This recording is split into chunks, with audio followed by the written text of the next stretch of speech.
The clock read 11:47 p.m. when we pulled into the rest area outside Portland. My wife, Jessica, and I had been driving for 6 hours, returning from her sister's wedding.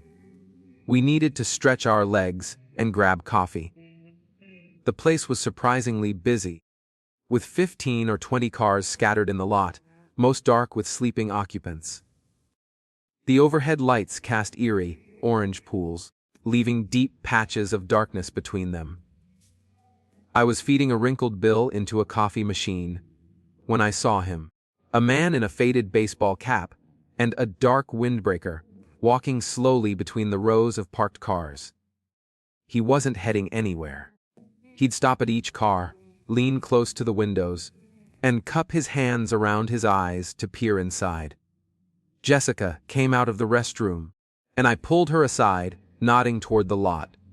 We watched him methodically try the door handles of a minivan, and then a silver sedan. "We need to get out of here," she whispered. But our car was in the middle row.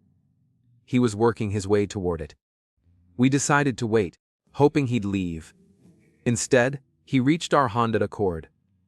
He pressed his face against each window, lingered at the back seat, where Jessica's purse was visible, and tried every door handle. Then he took out his phone and took a picture of our license plate. "Now," I said. But as we pushed through the doors, he positioned himself directly between us and our car, leaning against an SUV 2 spaces away. We had to walk past him. I kept Jessica on my far side. As we passed, 6 feet away, he spoke. "Nice night for a drive." His voice was flat and gravelly. We didn't respond. I fumbled with my keys, hitting the unlock button. Footsteps echoed behind us, matching our pace. I shoved Jessica into the passenger seat and jumped in, hitting the locks. He tapped on my window, 3 slow knocks. I started the engine, but he placed his palm flat against the glass, saying something I couldn't hear. That's when I saw her, a woman with stringy blonde hair, standing by a beat-up Chevrolet van, watching us with a blank expression. I began backing out. The man walked alongside the car, keeping his hand on the window, leaving greasy smudges. Then he stepped directly in front of our car, blocking our path. The woman started approaching from Jessica's side. I revved the engine, inching forward. Jessica was on the phone with 911, her voice shaky. The man reached into his windbreaker pocket.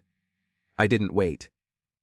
I yanked the wheel hard right, drove up over the grass median, our undercarriage scraping loudly. The woman jumped back.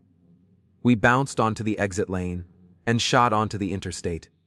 In the rearview mirror, I saw them running to their van. They followed us for 8 miles, their headlights never falling back.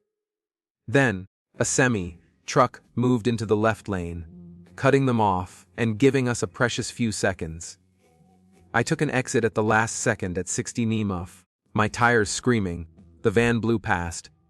I took random turns until I found a well-lit gas station and parked among other people.